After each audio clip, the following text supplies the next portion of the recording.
ito guys, nandito tayo ngayon sa Subic Market.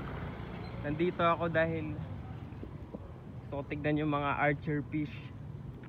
Ayan, sa ibang lugar walang isdang ganito, pero dito sa Subic marami dito sa Subic.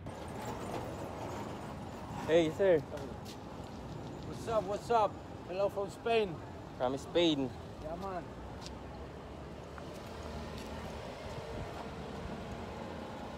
Eh, marami kasing archer fish dito guys. Dito kami sa Subic. Kasi dito sa, ayun, may nakita akong dami. Ayun siya, oh. Archer fish. Solid, ang ganda. Yan, pwede alagaan sa freshwater yan guys. Matibay yan. Dito sila sa brackish environment. Ayun, oh. Ano ginagawa mo niya dito? Ayun, oh. Apakaangas men.